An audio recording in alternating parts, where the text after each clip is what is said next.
Labą vakarą sakau tiem, kurie žiūri šitą laivą gyvai. Labą vakarą arba labą dieną, o gal labas rytas, sakau tiem, kurie žiūrės šito live įrašą. Aš esu Jurgita Jankuvienė, gyvenimo pokyčių ir perdegimo prevencijos kaučerė.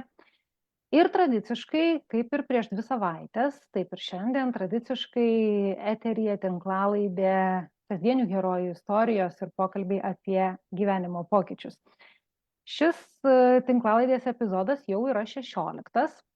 Jei norisi rasti visus tinklalaidės epizodus, juos galite surasti būtent Facebooko profilyje, mano Facebooko profilyje, kuriame ir žiūrite šitą įrašą arba šitą live transliaciją, arba lygiai taip pat visus tinklalaidės įrašus galite rasti ir mano YouTube kanale, tai reikia susivesti YouTube kanale mano vardą ir pavardę. Ir tinklalaidė yra apie gyvenimo pokyčius ir apie tai, kaip tie kasdieniai herojai keliauja tose gyvenimo pokyčiuose, kuriuos jie patys pasirenka arba į kuriuos netikėtai juos gyvenimas įmeta. Nes gyvenimo pokyčiai gali įvykti labai įvairiai. Kai kuriuos mes renkamės patys, kai kuriuos mums tiesiog paima ir atneša mūsų gyvenimas. Tai šitoje tinklalaidėje yra buvę tikrai visokių istorijų. O šiandien mano viešnia yra mano gera pažįstama, su kuria mes jau pažįstamos, net dabar bijau sumeluoti kiek metų, kokie 4 tai tikrai. Ir tai yra Laura Sriubiškienė, kurios, kai paklausiau, o apie ką būtų citata arba frazė, kuri ją paskatino pokyčiams, nuskambėjo taip, gana stipriai, geriau veikti ir bijoti, nei abejoti ir nieko nedaryti. Tai apie ką buvo veikimas ir apie ką buvo baimės, kurias Laura turėjo keliaudama savo gyvenimo pokyčių kelionėje, mes šiandien ir išgirsim iš pačios Lauros. Tai labas, Laura, smagu tave matyti. Labas visiems, kurie mato ir žiūri. Gyvenimo pokyčiai ir laida apie istorijas. Kokią gyvenimo pokyčių istoriją norėtumai ir galėtumai pasidalinti šiandien?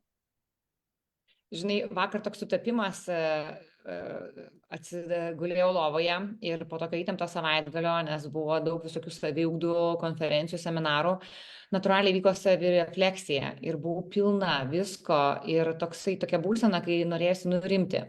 Ir aš šalia lovos turiu tokią, žinai, knygutę, nežinau, toks kaip dienoraštis mano draugė kažkada, tai labai senai, kai aš atėjau iki to momento, kad kažką noriu gyvenime keisti, nebenoriu taip, kaip gyvenau, tiesiog ne dėl to, kad man labai netiko, o dėl to, kad pasikeitė aplinkybės. Kaip sakant, įvyko gyvenimas ir kažkokių tai jau norėjusi pokyčių.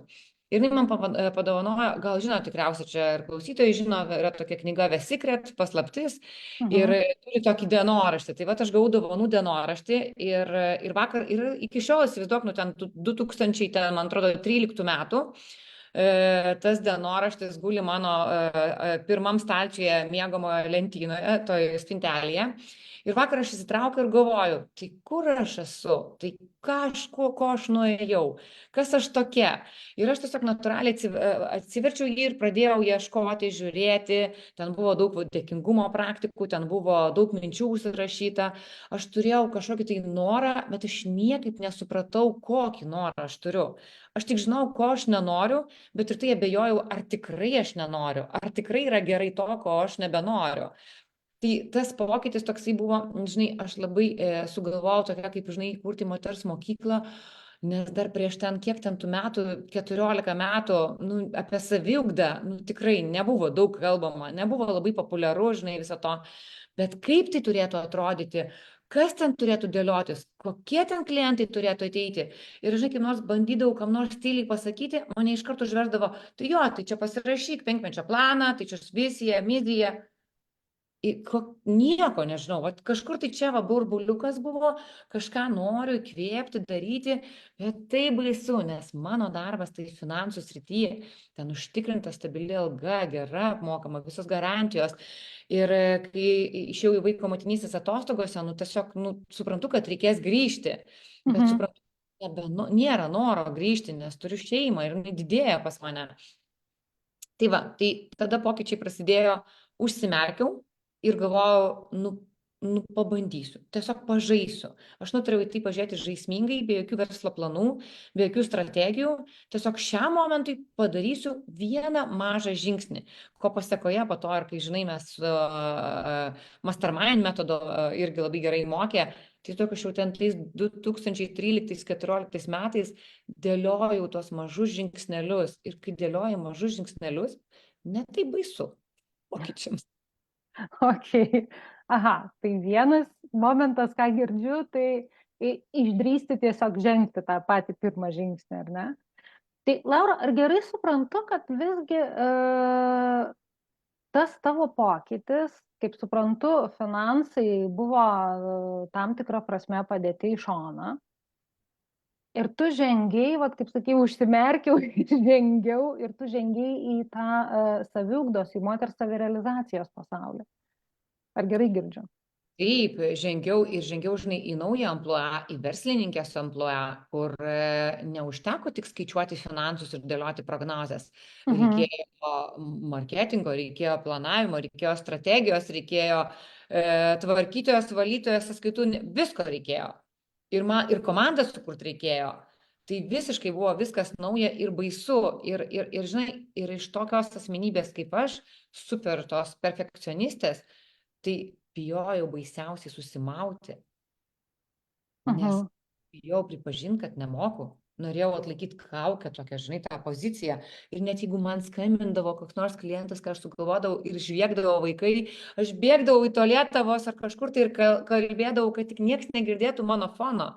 Jau dabar aš juokiuosi iš tavęs, kad man nėra ko vaidinti ir aš sėdžiu namuose, tingėjau šiandien iki ofiso ir paprastai, ir mano namuose namai, ir jie gali kalbėti, ir gali šiuo interviu metu mums išlysti, mamo, ką valgyti. Man jau yra normalu, bet dar tuo metu buvo taip viskas baisu.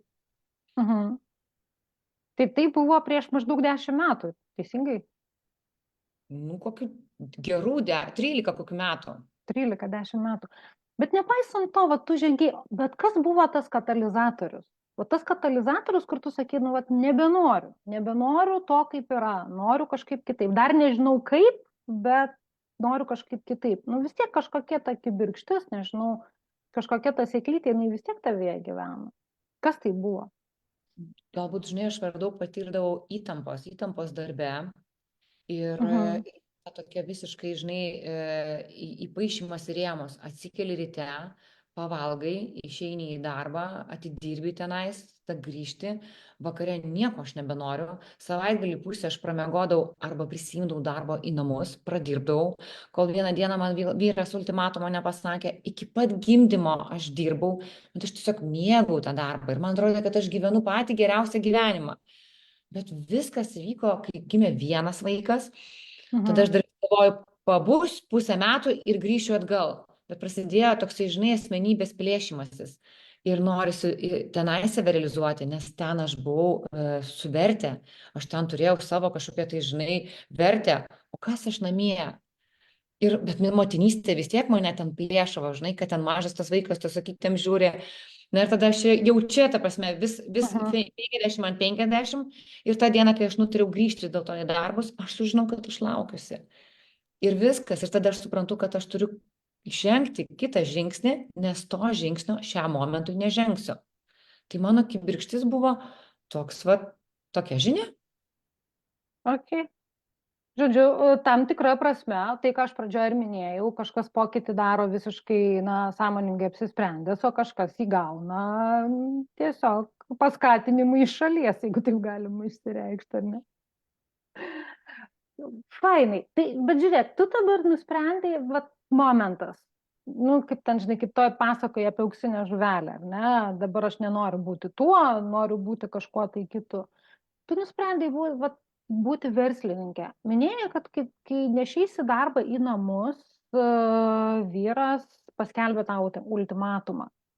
Kaip priėmė tavo aplinka, patys artimiausi žmonės, tavo tą norą keistis?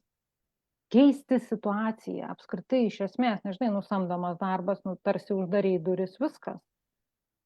O dabar verslininkė, nu tai dar.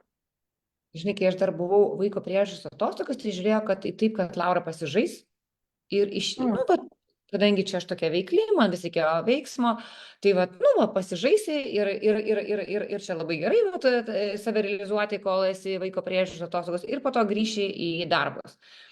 Tai mano pokyčiai aplinkos prasidėjo tada, kada aš pasakiau, kad aš visgi negrįšiu į darbus. Negrįšiu. Ir taip laikinai, irgi nebuvo tokio, kad aš niekada negrįšiu. Aš dabar nežinau, ar aš grįšiu ar negrįšiu. Aš taip laisvai tai dabar žiūriu, nes man atrodo tuo momentu, kad baisiausia priimti sprendimą visam gyvenimui. Ir man tik dabar daėjo, kad aš šiandien galiu grįžti, rytoj negrįžti arba atvirkščiai. Nereikia priiminėti visam gyvenimui šitų sprendimo. Priiminėti šiam momentui, kuris yra man atrodo geriausias. Ir tai Mhm. Ir tada supranti, kai aš jau sugalvojau, kad aš nebenoriu grįžti, tai čia tas pats, kaip, įsivaizduoju, aš toj moters mokyklai turėjau tokį garderobą užsiėmimą.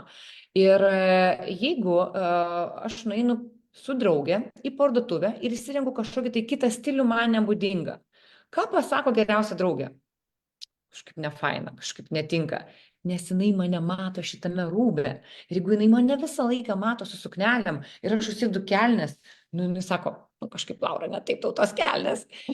Ir va, dėl to, tarsi, verta ir buvo kartais, nes moteris, tarsi, kaip motivuodavo, imkite, tarsi, kažkokį dizainerę, kurį metų jūs kitok, kurį pirmą kartą mato, arba grupė žmonių. Ir va čia taip pat su darbu gavosi lygiai tas pats. Nes jie mane matė finansininkės amplua, jie matė, kaip aš gyvenau, jie Mhm. matė, kaip didžiavausi, jie matė, kad aš investavau į šitą veiklą, kad aš tai turėčiau, ką turiu. Ir tada, ta prasme, aš sakau, aš moters mokyklą turėsiu. Ką? Kas tokio? Nu, kodėl? Čia tau apsimoka? Čia tu kiek uždirbi? Nu, tokių visokių klausimų. Tai jie ne dėl to, kad, žinai, taip nepalaikė, kad nepalaikyti, jiems tiesiog buvo neįprastas mano amplua. Nu, vat ką aš dabar Mhm. suprantu. Ir, ta Mhm. prasme, dabar, va, pavyzdžiui, žinai, jeigu nueini į kokį nors verslių moterų rytmetį, arba ten, žinai, kažkokį tai networkingą, kiek keičiasi, kai buvau tuo, baigiau tą, ieškojimo savęs. Kiek tokių buvo dar 15 metų atgal? Nu, Baisu. jau buvo vienetai iš Jie tikrųjų. net, jeigu pasirinkai specialybę, patinka, nepatinka ir varai iki pat galo. Tai vat ir tas dar laikotarpis kitoks, kur, nu, turime visai kitaip reagavo žmonės į tokius pokyčius. Čia kaip turėsime, buvau buhalterė ir mano viena nuėjo manikiūrą tvarkyti. Wow, kodėl? Dabar viskas yra normalus tokiais pokyčiais, bet dar 10 metų atgal buvo visiems neįprasta tokie pokyčiai. Mhm. Aha, tai gerai suprantu, kad neturėjai kažkokių, taip, buvo nusistebėjimų, bet nebuvo, na, labai prieštaravimų, kad ten, Laura, tu išprotėjai, ko tu atsisakai, ką tu tau galvoji ir panašiai, ir panašiai. Išlyzdavo tokių, bet, žinai, man pačiai buvo baisu ir pristatyti tą idėją, nes aš nejaučiau, žinai, Mhm. tenais, kur yra įgūdis, aš jaučiausi gerai, aš pasitikėjau savim. Čia nais kažkas naujo ir aš realiai net bijodavau pasakyti. Man tas verslininkės žodis kiek baimės keldavo. Man Okay. buvo baisu nueiti ir pristatyti savo idėją. Tai, nu, toksai, žinai, ir kai manęs paklausė žmogus, ką tu darai, ir aš, nu, va, tokia susigūžusi, ai, čia turi tokia idėja. Tai kaip aplinkinis mato, tai jam ir kyla klausimų, tai ką tu čia darai? Nu, Mhm. dabar aš tik supranti, va tą reflektuodama suprantu, kame aš buvau. Bet nepaisant to, vat, kad susigūžusi ir nedrąsiai tu tą idėją pristatinėjai ir sakai, vat, buvo labai baisu ją pristatyti. Kas tau padėjo vat, su tom visom baimėm susitvarkyti? Nes žmonės natūralu, žinai, dėl ko ir šita tinklalaidė yra būtent apie tai, kad, na, išgirdę kito žmogaus istoriją, labai gali būti, kad kažkas įsikvėps tos drąsos. Ir su tai visiškai jokio skirtumo, kad tu tai pradėjai prieš 14 ten ar 13 metų, kažkas labai gali būti, kad gyvena tomis pačiomis mintimis ir šiandien, nepaisant to, kad, kaip ir sakei, žinai, situacija keičiasi, žmonės kardinaliai keičia savo karjeros kryptį ir savo gyvenimą. Kas tau tada vat, buvo, nežinau, tas drąsos šaltinis? Kaip tu išdrįsai, kas tau padėjo nugalėti iš tos baimės? Aš gal, žinok, aiškiai žinojau, kur aš nenoriu. Labai O. aiškiai. Aš tiesiog žinojau, kad jeigu čia nepasiseks, aš visada turėsiu ten, kur galiu grįžti. Nes tą įgūdį, kur turiu toje srityje, aš ne vienoje įmonėje, tai kitoj, aš vis tiek jau turiu įgūdį ir aš žinias turiu, patirtį turiu ir aš jau jas galiu pritaikyti. Ir čia aš toksai, žinai, vabank. Darysiu, gal turėsiu kitaip, nu nedarysiu tik tas variantas. Okay. Žodžiu, planą B visą laiką mintį turėjai. Nu taip. Kas iš manęs atims tą įgūdį, kurį turėjau? Nu niekas. Minėjai, kad dabar tą reflektuodamas supranti, tuomet, kai buvai vat, prieš tos 13-14 metų ir tos mintis atėjo, bet kas tau tada padėjo? Turėjai gal kažkokį mentorių, nežinau, nu, coachingo specialistai dar nebuvo labai populiarūs tais laikais. Turėjau labai gerą draugę, kurį tiesiog, kaip aš vadinau, mano pilkasis buvo kardinolas, kuris be kokio mano nesąmonėm, žinok, tikėjo. Tai tas, kas dabar, vat, kaip tu sakai, coacheris, kur žmonės palaikymo grupės, tai aš turėjau tą vieną moterį, draugę, po to atsirado dar ir po truputį klijavosi, toksai važnai, bet pati pradžia tai buvo toksai užnugaris, aš tikiu, aš būsiu pirma, kurie ateisiu pas tave. Ir tada, kažkam tikrai įdomu. Tai ta palaikymo komanda tavo buvo geriausia draugė. Taip, ir svarbu, žinai, vėl su tą žinutę, irgi toksai momentas susidūriau ir jaučiu, kad daug žmonių susiduria, kalbėti ar mane kalbėti apie savo svajonę. Tai čia nėra teisingo atsakymo. Jeigu kalbi netinkamai auditorijai, tai geriau nekalbėti, nes tikrai kam, kodėl, nesąmonė, tu pažiūrėk tas nes ne visos tai blogai gyvename, kad kažkokiu tai pokyčiu norėtumėm. Galbūt kažkam tai yra saugi vieta, nes turi laisvę ateiti bet kada į darbą. Gal kažkam yra geri finansiniai, gal netenkina pats dalykas, bet labai geri finansai. Nu nėra, jau ten jeigu visai blogai, tai tada kažkokie pokyčiai jau tikrai priimami. Betgi dažniausiai kažkokia tai vieta tai visai gera būna, tik tai šita kažkokia tai būna bloga. Tai va tokiu momentu ir sunkiausia priimti pokyčius. Tik šituo, nes juk kai ten būna dugnas, tai jau reikia tik atsispirti. Čia geriausias dalykas dugnas. Jau sakai, kai pasiekiai dugną, tai belieka tik atsispirti ir kilti viršų. Ne, o tas kritimas iki dugno dar yra. Ir tas kritimas begalę laiko gali užtrukti, nes tokia, žinai, čia vienas sėdi, kad gerai padarysi, ten tu žiūrėk, kitas sako, tu ką tu čia darai? Ir tose abejonėse, ir įsivaizduok, kiekvienas nepriimtas sprendimas atima iš tavęs belekiek energijos. Sutinku, visiškai sutinku. Tai pala, tai tu dugnogi pasiekusi nebuvai, ne? Tu buvai tam laisvo kritimo jausme. Tai priėmei sprendimą be krisdama to laisvo kritimo, dar ta tokia, vat, ar ne, ir nu, man vis tiek labai smalsu, vat, tiksliai žinojai, ko nenori. Turėjai draugę, kuri sakė, valio Laura, aš būsiu pirma tavo klientė, kuri pas tave ateisiu. Kas dar? Nu, tas, kad va, galbūt, žinai, aš nerijau iškart viso to dramblio, nes prieš tai man ten, aš kam nors pasakydavau tą idėją ir visi sako, nu tai va, tai tada užmėtydavo klausimais kažkokiais, tai aš nežinau atsakymų, aš nežinau, mano ta idėja tik buvo tokia pukuota kažkur galvoj ir kaip jinai ten nebuvo kažkokios strategijos, aš neturėjau nuo ko nusikopijuoti, niekas nebuvo, niekas nesteigė tuo metu nieko, kad, žinai, ta prasme, atėjau, jogos studija, man patiko, aš irgi būsiu jogistė ir padarysiu biškį kitaip, bet visas konceptas, viskas aišku, ko ten reikia. Nebuvo mano, ko nusikopijuoti tokiu metu. Ir tada, tarsi, toksai buvo kaip kas. Tai man kas padėjo, aš atmečiau visus tos grandiozinius planus, aš galvoju, gerai, nuo ko aš galiu pradėti.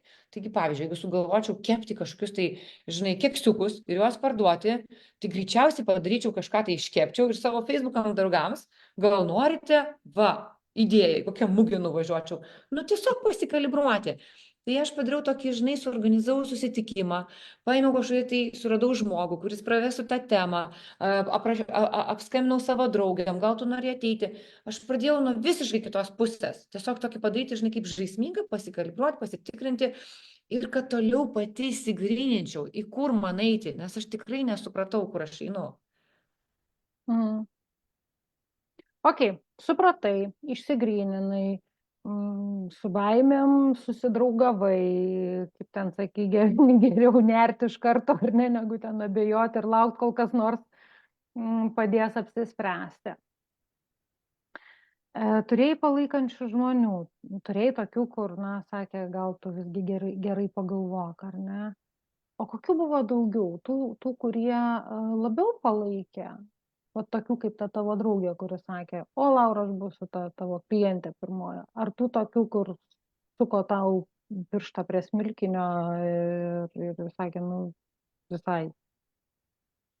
O čia, žinai, aš to pasakysiu tokį įdomų dalyką. Buvo ir tų, ir tų. Ir aš dabar suprantu, kad ten, kur aš fokusavausi, ten buvo tų žmonių. Man tai buvo visiškai veidrodys. Jeigu aš pradėjau abejoti ir atsirasdavo tokių žmonių, kurie man ir patikindavo, ką tu čia nesąmonės darai.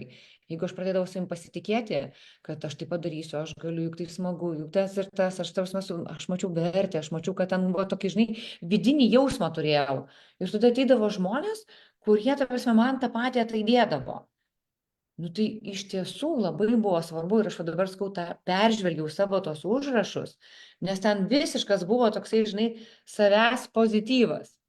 Aš ten dėkingumą vedžiau su esamu laiku, kad aš jau čia va tą ar tą turiu, kad čia kažkas ir aš parašydama, vakare atsigulusi, kažkiek sau leisdavau svajoti, mane įkvėpdavo mano pačios svajonė, supranti? Ir tada atsikeldavau ir, nu, ten va ta ir knyga buvo paslaptis, juk jinai buvo ir pirma ta knyga, kur čia tokia, žinai, buvo apie vizualizaciją, ką tu galvoji, link ko tu eini, tai man, žinok, va, ir buvo įkvėpimas ta banali knyga. Jo, kiek aš pamenu, iš tiesų šita knyga ten buvo tokia ir mistifikuota, ir tokia tik nori, ir jeigu gerai atsimenu, netgi buvo tokių, kur jeigu tu pasakydavai, kad, nu, vat, apie tą knygą kažką, aš pati jos tiesa nesu skaičiusi, bet iš to tokio, žinai, bendro burbulo visam, nu, vat, kas iš aplinkos, tai tikrai būdavo, kad, na, pasukiodavo pirštą prie smilkinio tiem, kurie labiau apie tą knygą kalbėjo. Vat dabar, kaip tą sakai, aš tikrai irgi prisimenu tą momentą. Ir net įsivaizduok, šita knyga atėjo pas mus į namus visai netikėtai. Situacija buvo tokia, kad vyras dirbo, kur nemokėjo algų, kažkaip nebuvo, ten kažkokio taip bonusų prieš kalėdas. Ir vadovas padovanojo būtent šitiem kolegom knygą. Ir aš dar jokiausi, nu tai va, su mintim tikėk, kvailelė. Ir aš tiesiog, jinai gulėjo pas mus tą knygą ir, nu, va, kažkaip, žinai, kaip guli po akim ir bado akis. Ir aš atsiverčiu ir galvoju, nu, tokie, žinai, tokie irgi tokie, žinai, nu tai ką jau čia, nu tai kas čia kas čia per nesąmonės. Ir aš va taip ją perskaičiau pirmą kartą, tada kažkodėl tai ateina pas mane ir su tą dovana, su to dienoraštis tos knygos, ir jinai labiau pateikė man, kaip tu rašyk tiesiog. Nu ir ten gražios intencijos buvo ir aš tiesiog priėmiau kaip dienoraštį tuščiais lapais ir ten daugiau nieko tokio. Ir kai aš jau ją skaičiau po, nežinau, ten 5 metų, aš suprantu, kad aš pradėjau taip gyventi. Nu tai tikrai tiesa. Kaip sakant, sukio, kur tu nori, bet mano gyvenimas va taip, kur mintis, ten fokusas, ten energija, ten gaunu rezultatą. Taip. Puiku, smagu iš tikrųjų klausytis. Jei aš gerai atsimenu, tu berods tą moters mokyklą ten pasikeitė reikalai ir tu jos nebeturi. Taip, tai vat irgi toksai buvo momentas, žinai, aš čia sukūriau, išvyščiau ir kiek aš 7 metus neturėjau ir atėjo laikas, 5 metai buvo nuostabus atradimus, įsrutuliavo ir modeliai visi ir visa kita ir ten jau stovyklos, nu vau, bet perdegiau, nu va tu šitą va specialistė perdegimuose. Žinai, atėjo momentas, plus mes buvom dvi su partnerė, mes pasukom skirtingais keliais, jinai labiau į sporto sferą, aš likau viena, čia neštumas mano. Ir toksai, žinai, visko vėl keičiasi ir aš tada galvoju, mano tos moters mokyklos idėja buvo įkvėpti moteriams tokios vidinės harmonijos, bet aš uždaviau klausimą per vieną užsiėmimą savo pati, o ar aš ją pati jaučiu. Ir tada, kai aš sakiau, kad ne, aš supratau, kad aš nebegaliu to tęsti ir buvo kita baimė. O kaip aš dabar uždarysiu? Kaip aš visiems pasakysiu, kad ta idėja, kurią aš tikėjau, jinai man nebeegzistuoja. Ir vėl supranti baimę. Tai va toksai, žinai, ir vėl ta pati draugė ateina pas mane ir sako, o tu čia nais suki savo galvą. Kada nori pradedi, kada nori baigi. Tik tu viena tai nusprendi. O tu žiūri į kitus. Ir va toksai, žinai, baimė susimauti, baimė, ką kiti pagalvos. Nu, tiek visko, ta prasme, dariau, žinai, kad įrodyti, kad tai yra faina idėja, kad aš čia tikiu ir visi tikėkite. Ir dabar, ta prasme, kai ta idėja nepasteisina, tai ką aš nuvyliau žmonės? Niekas nieko nenuvylė. Tiesiog iš tos idėjos generavosi kitas toliau idėjas. Ir mano, pavyzdžiui, buvo paskutinį 7 baisiausia blaškymosi metai. Ir man jau atrodė, kas su manim negerai, kodėl aš nerandu savęs, kodėl kitos, o šiandien aš nedalinausi istoriją. Nes supratau, kad pas visas, man atrodo, yra potencialas, išskyrus pas mane pačią. Kad visos žino, ką jos siekia, ko jos daro, aplink mane visos tokios yra, norėjau to būti ir buvau, norėjau tą daryti, moka viena kepti, kita siūti, kita šokti, kita treniruoti, savigdą užsiimti, o aš niekuom, visiškai nekūrybiška. Ir va supranti, tai visa tas mano kelias blaškymas atvedė iki šito mano taško, kurioje aš jau keletą metų tiesiog jaučiu pilnatvę. Ir aš labai džiaugiuosi. Ir va, žinai, kaip dažnas yra klausimas, ko tu gailėtumėsi, kur tu norėtum grįžti. Nu, aš vis galvoju, nu kur aš norėčiau grįžti, nu ko aš gailėčiausi. Aš be šitos patirties nebūčiau dabar va tokia va.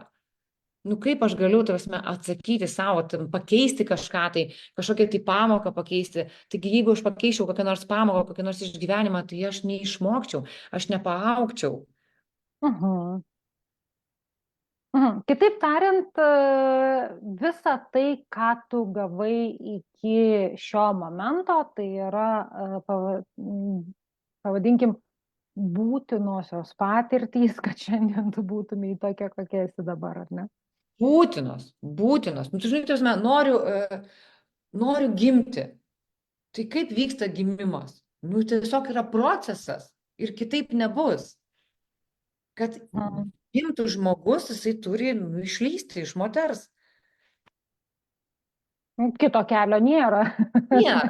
Bet kaip aš gimiau, va tokia, va kokia gimiau. Tai visos patirtis atsilukšteno, mano tarakonai, baimės, abejonės, viskas lindo, kaip aš su tuo susitvarkiau, kai aš susitvarkiau. Ir šiai dienai aš iš savo komandos gavau žinutę.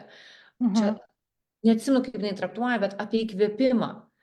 Ir tada aš pagalvojau, tai va, dėl to man tokia savirefleksija ir šiandien visiškai įvyko, kur aš buvau, kiek aš abejojau ir aš dabar esu tame taške, kai aš įkvėpiu žmonės. Tai tik tai su savo patirtim. Ką aš įkvėpčiau, jeigu aš neturėčiau tos patirties? Ok. Tai, žinai, vat, iš tikrųjų, kaip tu sakai, yra klausimai, kur, vat, ką pakeistum. Aš irgi beje turėjau tokį klausimą tau, kad jeigu būtų kažkoks laikotarpis gyvenime, į kokį tu norėtum grįžti ir ką norėtum palinkėti tai Laurai ten iš to ano laikotarpio. Gal turiu vieną. Turiu vieną. Okay, turiu. Žinai, galvojau ir galvojau, nu čiagi visi sako, negrįžčiau, arba ten pasakyčiau, kad tikėk savim, tokia, žinai, mes šitą. Ir aš taip pat nuoširdžiai taip galvojau ir taip sugalvojau, kad mokykloje rinkčiausi ne vokiečių kalbą, o anglų ir ją mokinčiausi, nes šiai dienai neišmokau anglų kalbos ir dabar turiu samdyti šitos korepetitorius ir mokintis anglų kalbą ir man visai nepatinka tai daryti. Gerai, nepatinka mokytis anglų kalbos, o tai dėl ko jos tau reikia? Dėl ko tu save, dabar įstatėjai į tas vėžes, kad tau reikia išmokti anglų kalbos? Todėl, kad vis daugiau ateina žmonių, su kuriais visai būtų smagu pabendrauti, net ir mano darbo srityje. Yra verslas visam pasaulyje, Europai ir galėdama keliauti, aš stoviu ir laukiu, kol man vertėja, ką nors išvers. Ir Ta prasme, ten jeigu su žinutėm, tai dar translatas veikia puikiai, bet jeigu jau susitinki su žmogums, nice to meet you, ir tada galvoji, ką toliau jam sakyti. Aha, tai žodžiu, tiesiog nori jaustis laisviau bendraudamas Taip, taip, su man patinka užsieniečiais. bendrauti, man patinka sužinoti, man patinka kurti ryšį. Ir Mhm, neturėtų žinių, aš negaliu kurti ryšio. Nu, gal ir galiu, bet šiam momentui man atrodo sudėtinga. mhm. Puiku. Tai bet kuriuo atveju tu turi tikslą, tu žinai, dėl ko tu mokaisi tos anglų kalbos, nepaisant to, kad nelabai ten smagu, kaip suprantu, jos mokytis, ar ne? Na, žinai, naujų dalykų mokytis iš tiesų, vėlgi tai nėra jokia paslaptis, naujų dalykų mokytis didžiai daliai mums yra nesmagu ir nejauku ir nefaina, kaip tu sakai. Nes tai vėl, nu, tai yra nauji dalykai. Ir tu turi tam tikrą prasme. Aš labai nemėgstu šito posakio išeiti iš komforto zonos. Nemėgstu aš vaikščioti iš komforto zonos. Man labiau patinka ją. Praplečiu ją. Jo, man labiau irgi patinka ją praplėsti, žinai, nes va, tas momentas, nu, toks išeiti, tai tu tarsi turi save priversti. Bet čia mano yra suvokime, kad išėjimas, tai yra tu tarsi turi save priversti, o taip paimti save už kupros per jėgą, žinai, ir va, išeiti ir ištemti. Praplėsti, viskas tvarkoja. Aš galiu žengti pusę žingsnio, aš galiu žengti visą žingsnį. O jeigu aš labai turiu noro, aš galiu žengti ir 1,5 ir 2. Bet tai yra prasiplėtimas. Tai nėra tas toks, nu, vat, baisiai kardinalus pokytis. Bet čia yra mano suvokime ir aš apie tai tikrai daug kur komunikuoju ir kartais taip, kaip pamatai kokioj socialiniai erdvėje tą žinutę, kad oi, čia išeikim iš komforto zonos, tik tai išėjus ir augimas. Žinok, mane taip net nupurto, atvirai tariant, ir aš visiškai ne apie išėjimą, aš apie komforto zonos plėtimą. Tai, kaip suprantu, tu irgi labiau apie plėtimą negu apie išėjimą. Aš žinok, labai komfortiška moteris, labai patinka komfortas ir aš tikrai drastiškų ten išsiplėšk, išsinerk, išeik, oi, ne, aš labai, žinai, nu, žinai, mano metodus flow, tai man tas labai labai svarbu. Žinai, toks vat, kai visokie vat yra pareto principas, ane, 20% efektyvumo, 80 rezultato. Man irgi, žinai, aš esu smalsi, ar tai įmanoma. Kodėl aš esu taip smalsi tokiuose principuose? Todėl, kad noriu mažiau dirbti, daugiau uždirbti, todėl, kad noriu daugiau, žinai, tokio lengvumo įnešti. Ir aš visus tokius kažkokius tai metodus, kurie jau yra, tik tai vienaip ar kitaip jie vadinasi, matuojasi. Nes suteikia daugiau džiaugsmo, daugiau laisvės, daugiau tokio, žinai, lengvumo, nu, kaip ir tu sakai, žingsnį žengti, praplėsti ar išlipti iš komforto zonos. Tai praplėsti, tai čia yra mano namai, mano jaukumas, aš tik tai praplėčiu, o išlipimas vadinasi iš kažkieno kitoje erdvėje ir man jau netinka. Ir negaliu sakyti, ir va tu mane pažįsti, ir negali sakyti, kad aš neaugu.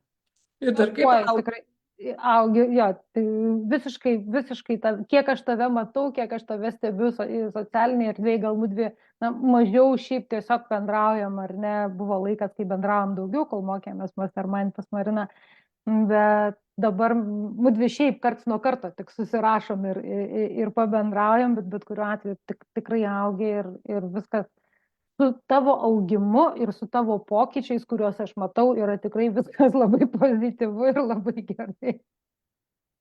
Nes, žinai, kartais galim užsivinioti, aš nenoriu, ta prasme, kad klausytojai neteisingai suprastų, nes po to labai būna slepiasi tokių, žinai, man ir taip gerai, ai čia biški toksai, nu tai aš kalbu vis tiek apie veiksmą, jisai būtinas, norint pokyčio. Tik tai taip, nu, yra požiūrio klausimas, kaip aš reaguoju į tą pokytį, ar save drastiškai tempiu, ar tiesiog pasižiūriu, va dabar irgi ten dalyvauju naujoje leknėjimo programai, nu, va pirmą kartą gyvenime pasidarė smalsu. Tai vėl, ar aš tiesiog, ta prasme, dabar dalyvausiu ir viską atsisakysiu ir ten darysiu visą kitą. Ir aš tipo, nu gerai, tik tai pusryčius laikysiu, ką ten reikia ir viskas. Po to pusryčiai pavyko, nu gerai, dar pietus pasilaikysiu. Nu gerai, dar užkandis, dar vakarienė. Iš čia viena diena praėjo pagal šitą. Koksai atradimas. Aš tai žiūriu žaismingai, mūsų protas kaip maža beždžionėlė, kuri džiaugiasi, ta prasme, pasiekimais. Svarbiausia, ta prasme, apgauti, kad sieksiu ir dar po to duok bonusą tai beždžionėliai. Prašau, tikslas pasiektas. Taip, Tai va čia ir yra turbūt, žinai, apie tą plėtimą tos komforto zonos. Vienas žingsniukas pavyko, valio. Kitą dieną gal jau 2 žingsniukai vėl pavyko ir vėl valio. Tai va čia būtent apie tai. Puiku. Tai su tavim, kaip ir sakyt, viskas aišku. Tu per pokytį eini žingsnis po žingsnio, smalsiai, per žaismingumą.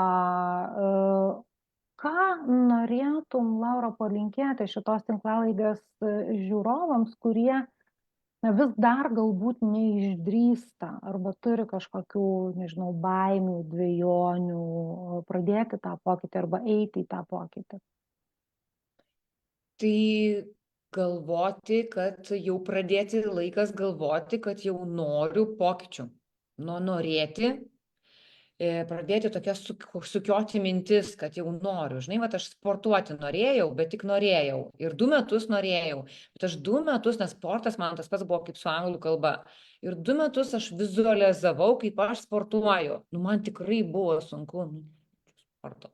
Suprantu, kad su metais norisi, to dėl sveikatos, nekalbu apie formas. Ir tada, mano tas norėjimas, aš visą laiką galvojau, kaip atrodo ta salė, kur aš sportuoju, kokia muzika groja. Aš tiesiog, žinai, leidau savo po truputį prisijaukinti. Ne vėl išmečiau save iš komforto zonos, nuėjau į salę ir kankinausi, o tiesiog leidau savo po truputį. Po truputį įeiti tam pokyčiui. Ir čia tikrai ne kiekvienam tas tinka, nes kaip ir sakei, vienam drastiškai, bet aš galvoju, kad galbūt žiūrovas, klausytojas bus toksai kaip ir aš, kur nemėgsta išeiti labai staigiai iš tos komforto zonos, tai tiesiog pradėti galvoti ir tada kaip aš galėčiau tai padaryti. Tiesiog nereikia atsakymo iš karto galvoti, nuolat vaikščioti su to klausimu, kaip man tą padaryti, kaip man tą padaryti. Man tai, žinok, labai padeda šitas momentas. Puiku. Ir va čia dabar truputį tokią padarysiu reklaminę pauzę, nes jinai labai vietoj, mano galva, ar ne? Bet būtent apie tą išėjimą aš kuomet kūriau savo 12 savaičių programą, būtent renkuosi keistis ir keisti. Tai ir buvo būtent mintis ir buvo ta, kad tą norintis pokyčių žmogus, kad tą darytų žingsnis po žingsnio. Tarkim, 1 savaitę šitoje programoje, kuomet man pats turinys visas dėliojasi mintyse, po to nugulė viskas, aišku, net į puslapį, kurio galėsiu pasidalinti nuorodą po mūsų šito laivo. Ir mintis ir buvo ta. Jeigu tu esi tik tai mintyje, kad tu nori pokyčio, kad tau yra tas brandinimas, pavadinkim, ar ne, tai va tą darau po biškį. Atsisėdau 1 savaitę, pasidėliojau, o kaip aš galbūt noriu, kad būtų, arba kaip nenoriu, kad būtų.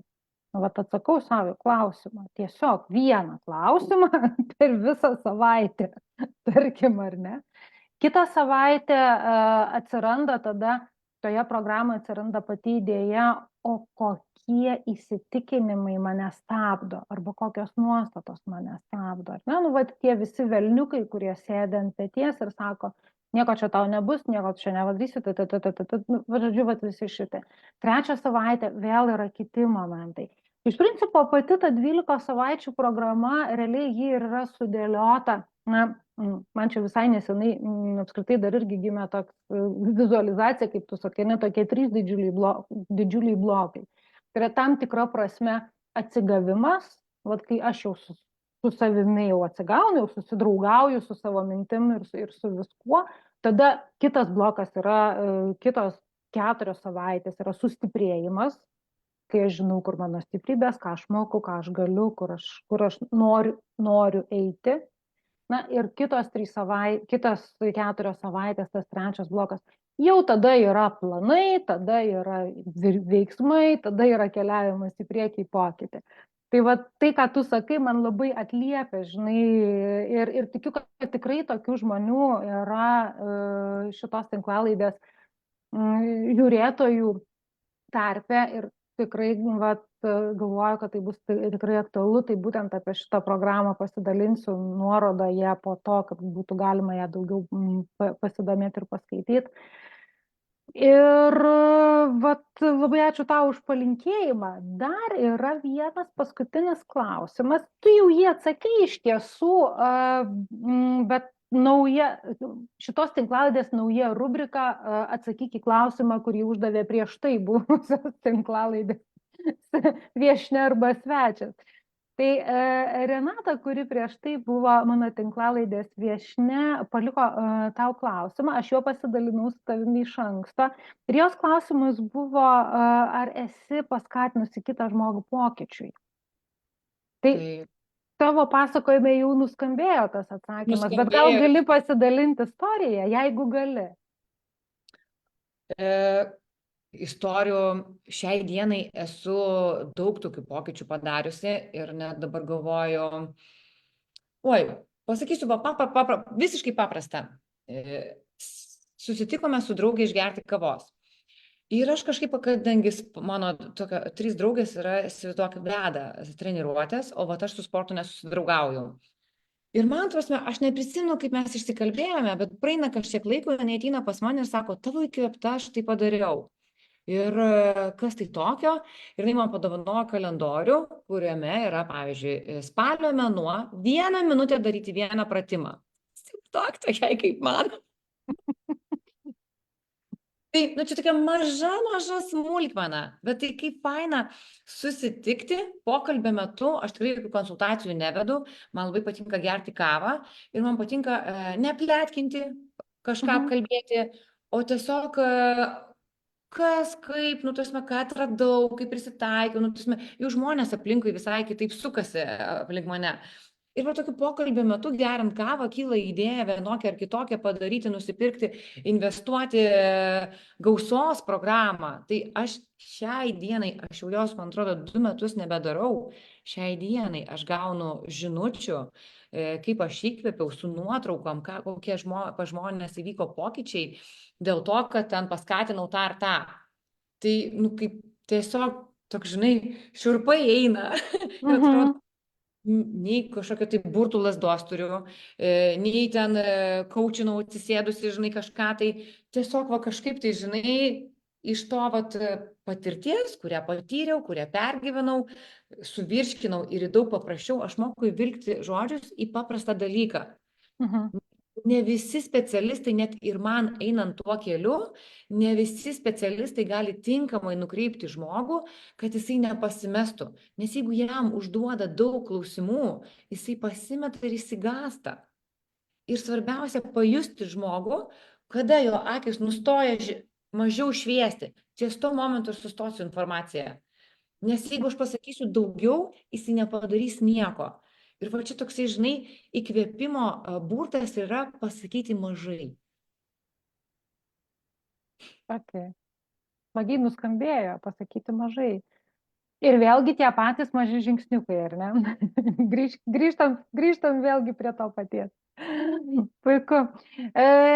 Prieš visišką mūsų pokalbio pabaigą, Laura, tradiciškai aš dabar jau tavęs prašau klausimo, kurį tu norėtum užduoti kitai laidos pašnekovai arba pašnekovui. Galvojau, ką užduoti, ką norėčiau, bet kadangi ir išėjo kalba apie gausos praktikas, tai man buvo smagiausia dalis matyti, kaip žmonės leidžia pinigus ir kaip sunkiai sugalvoja, kur išleisti pinigus.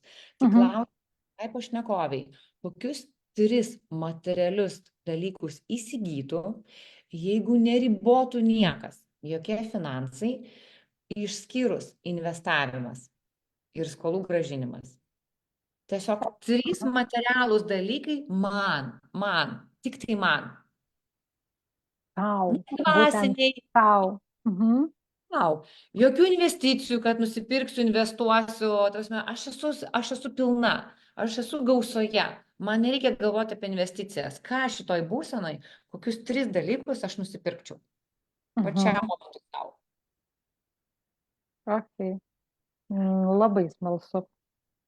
Koks koks galėtų būti atsakymas. Aš dabar manęs paklaustum, aš tikrai nežinau. Aš tą praktikuoju ir, žinai, labai rekomenduoju kitiem praktikuoti, nes daug žmonių pastebiu įkrenta į nėra pinigų fazę. Ir ne tai, kad nėra pinigų pas juos kažkur tai piniginiai, pavyzdžiui, bet jie būna nusiperka į nekilnojamą turtą, investuoja dar kažkur, bet einamo į momentą, einamo į sąskaitų, nėra pas juos pinigų ir užsiveda varikliukas, aš neturiu pinigų. Ta nepritekliaus baime ir jinai neša nepriteklių. Tai tiesiog man visada ir aš tą pati praktikuoju, nes esu tikrai nekartą ten nusiperkam, įsigijam, to prasme pamažėja tų pinigų ir atrodo, ir tada stabdau. 3 dalykai, kuriuos aš dabar norėčiau, jeigu viską galėčiau, nes aš ne viską dar šiai momentu galiu. Kas tokie? Ir va čia va prasiveržia fantazija, bet ne apie kitus galvojimas, o apie save. Va, verta pareflektuoti. Vien tik tai tie, kurie perklausys mūsų šitą laivą arba tie, kurie žiūri, jį gyvai, manau, verta pareflektuoti tiesiog savo, ar ne? Ką įsigyčiau, jeigu manęs niekas neribotų finansinė prasme, grinai savo ir tik tai savo. 3 daiktus, kokie tai būtų daiktai? Labai smagus klausimas. Ačiū tau labai. Prašau. O šiandien aš tada mūsų pokalbis jau visiškai priartėjo prie pabaigos. Aš šiandien tada labai noriu tau padėkoti, kad tu sutikai būti mano šitos tinklalaidės viešne, kad pasidalinai savo istoriją ir pasidalinai tuo, kaip tau sekėsi keliauti šitų kelių ir netgi įkvėpimo, kaip įkvėpiai draugę irgi sukurti įrankį, pavadinkim, tokiems kaip tu, kurie nemėgsta sportuoti. Tai ačiū tau labai, tikrai buvo labai smagu pasikalbėti ir buvo labai smagu išgirsti tavo istoriją. Ačiū labai tiems, kurie žiūrėjo mus gyvai, ačiū tiem, kurie peržiūrės šitos laidos įrašą. Ir labai tikiuosi ir labai viliuosi, kad Lauros istorija, visų kitų žmonių istorijos, kurie jau dalinosi savo pokyčių istorijomis šitoje tinklalaidėje, įkvėps ir įkvėpia ir jūs žengti po tą mažą žingsnelį tam, kad jūs gyventumėt taip, kaip jūs norit. O šiandien sakau didelį dėkui visiems ir iki kito mielo ir malonaus pasimatymo po 2 savaičių.